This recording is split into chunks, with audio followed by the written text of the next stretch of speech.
नमस्कार, स्वागत है आप सबका। मैं हूं कवीन। दिन भर की तमाम बड़ी और अहम खबरों के साथ, लेकिन शुरुआत हेडलाइन से।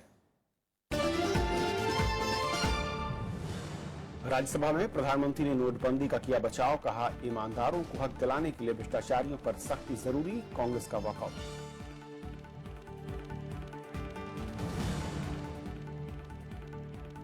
20 फरवरी से बचत खातों से हर सप्ताह निकाल सकेंगे 50,000 रुपए। 13 मार्च से नकद निकासी पर पाबंदी होगी खत्म।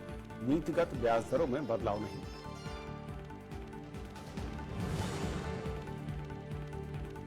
अन्नाद्रमुक में वर्चस्व की लड़ाई तेज। शशिकला का विरोधियों पर साजिश का आरोप। पनीरसेल्वम ने किया बहुमत का दावा।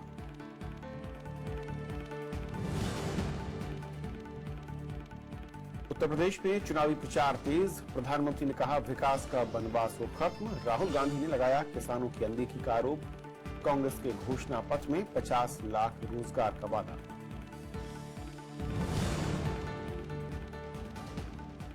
कोलकाता हाईकोर्ट के जज सीएम कर्णन को सुप्रीम कोर्ट का नोटिस। अवमानना मामले में 13 फरवरी को पेश होने का निर्देश। न्यायिक और प्रशासनिक काम करने पर पाबंदी।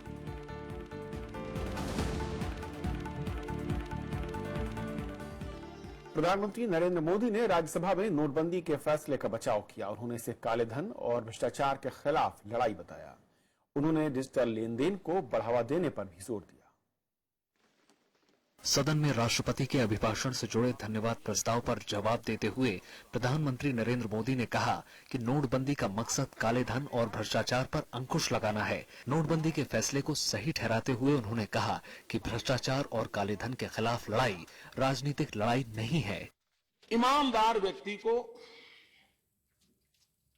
ताकत तब तक नहीं मिलेगी जब तक कि बेईमानों के प्रति कठोरता नहीं बरती जाएगी।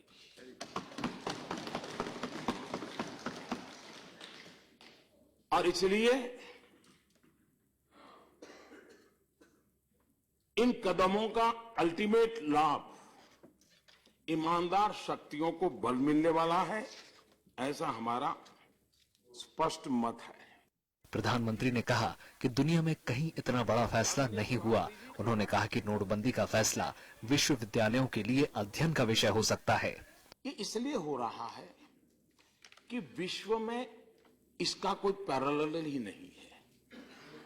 दुनिया में कहीं इतना बड़ा और इतना व्यापक निर्णय कभी हुआ नहीं। और इसलिए दुनिया के अर्थशास्त्रियों के पास भी इसका लेखा जोखा करने का कोई मापदंड नहीं है। ये एक बहुत बड़ा दुनिया के अर्थशास्त्रियों के लिए, दुनिया की यूनिवर्सिटीज के लिए ये बहुत बड़ा केस स्टडी बन सकता है। और हालांकि प्रधानमंत्री के जवाब के बीच अवरोध भी पैदा हुआ। पूर्व प्रधानमंत्री मनमोहन सिंह के ऊपर टिप्पणी का कांग्रेस ने विरोध किया। बाद में कांग्रेस के सभी सांसद सदन से वॉकआउट कर गए। इससे पहले कांग्रेस ने आरोप लगाया कि नोटबंदी के फैसले की वजह से लाखों मजदूर बेरोजगार हुए हैं। ठीक है, जरूर पता नहीं कब होगा। अभी जीडीपी टूटी है, वित्त मंत्री कहते नहीं, दुनिया कहती है टूट रही है। रोजगार टूट गया। प्रधानमंत्री का वो गुजरात में मोरबी शहर है जो सिरेमिक कैपिटल माना जाता है, वहां से 4 लाख वर्कर वापस चला गया। खेत मजदूर वापस चला गया खेत मजदूर। तभी तो मनरेगा की मांग बढ़ी है, क्योंकि खेत मजदूर लौट गया। वित्त मंत्री अरुण जेटली ने भी विपक्ष के सारे आरोपों को खारिज किया। उन्होंने कहा कि नोटबंदी से भारतीय अर्थव्यवस्था को भविष्य में फायदा मिलेगा।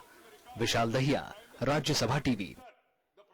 और शकील अख्तर साहब हमारे साथ हैं, वरिष्ठ पत्रकार हैं। शकील जी, राष्ट्रपति के भाषण पर जिस तरीके से लंबी चर्चा और सवाल, उसके बाद वित्त मंत्री और प्रधानमंत्री का जवाब, क्या उन तमाम तर्कों को आप किस तरीके से देखते हैं और जिस तरीके से सवाल विपक्ष की ओर से खड़े किए गए? देखिए, आज राज्यसभा में राष्ट्रपति के भाषण पर धन्यवाद प्रस्ताव पास होने के साथ ही ये प्रक्रिया पूरी हो गई है। और इसी का जवाब देते हुए जो 3 दिन से चल रही थी लोकसभा और लोकसभा में कल दे चुके थे प्रधानमंत्री, और राज्यसभा में दिया उन्होंने। और उन्होंने यही बताने की कोशिश की कि नोटबंदी जो है वो भविष्य में एक बहुत बड़ा सुधार लाएगी और दुनिया में ये एक ऐसा फैसला है जो इससे पहले कभी नहीं हुआ। लेकिन इसके साथ हम लोगों को ये भी देखना चाहिए कि जो हिंदुस्तान के अंदर ही आर्थिक फैसलों की अगर हम बात करें तो बैंकों का राष्ट्रीयकरण जो है, जो इंदिरा गांधी ने किया था, उससे बड़ा फैसला शायद ही आज तक हुआ हो। उसी के साथ इंदिरा गांधी ने जो किया था राजाओं का प्रीवी पार्स और विशेषाधिकार खत्म करने का फैसला, तो इस तरह की तुलनाएं हमें लगता नहीं है कोई अच्छी बात है कि ये फैसला बड़ा है या वो फैसला बड़ा है। लेकिन हाँ, आज इसके ऊपर काफी विपक्ष में और सरकार के बीच में काफी आरोप प्रत्यारोप लगे और विपक्ष ने वॉकआउट भी किया।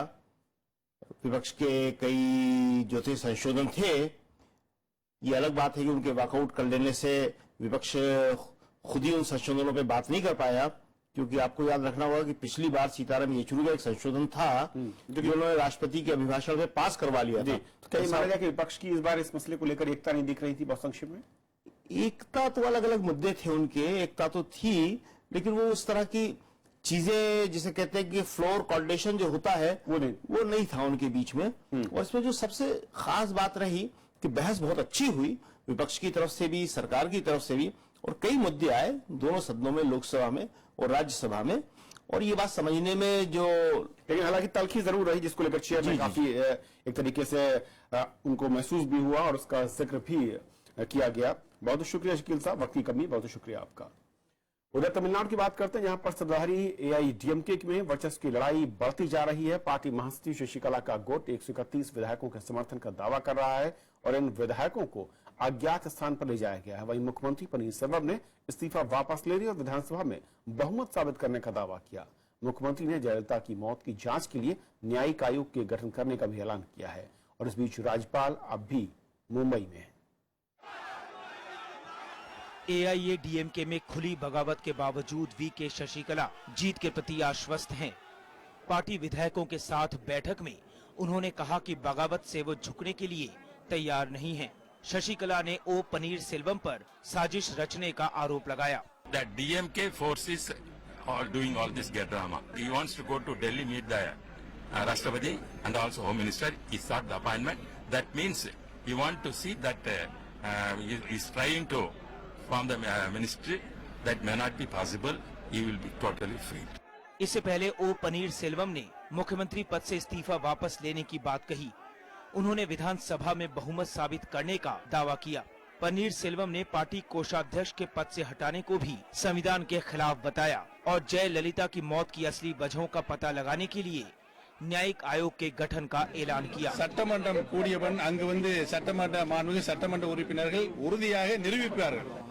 डीएमके ने शशिकला के आरोपों को खारिज किया। पार्टी के कार्यकारी अध्यक्ष एम.के. स्टालिन ने कहा कि एआईएडीएमके की आंतरिक कलह से डीएमके का कोई लेना देना नहीं है। उन्होंने जयललिता की मौत की वजहों की जांच के लिए आयोग के गठन का स्वागत किया। It's within their party and they have to actually look in to their own party and make corrections. It's no point in blaming DMK. Why would DMK be? We are prepared to face elections and come the right way. केंद्र सरकार ने कहा कि पूरे घटनाक्रम में उसकी या बीजेपी की कोई भूमिका नहीं है। Most disciplined, dedicated and submissive member is Mr. Pannirselvam. When a person like Pannirselvam says something outside, then there is a problem in AIADMK. Congress राज्यपाल के तमिलनाडु नहीं लौटने पर सवाल उठा रही है। Why he has gone to Delhi, I don't know. Then from there, why he went to Bombay? Why he is not coming here? Why they are delaying it? I think central government, Modi's government is playing a dirty game. AIADMK में बगावत की शुरुआत मंगलवार रात हुई। मुख्यमंत्री ओ पनीरसेल्वम अचानक जयललिता की समाधि पर पहुंच गए। वहां उन्होंने करीब 40 मिनट तक ध्यान लगाया। इसके बाद उन्होंने दावा किया कि उनसे दबाव में इस्तीफा लिया गया। प्रणब गोस्वामी के साथ ब्यूरो रिपोर्ट, राज्यसभा टीवी। तो इस वीडियो में फिलहाल इतना ही। नमस्कार।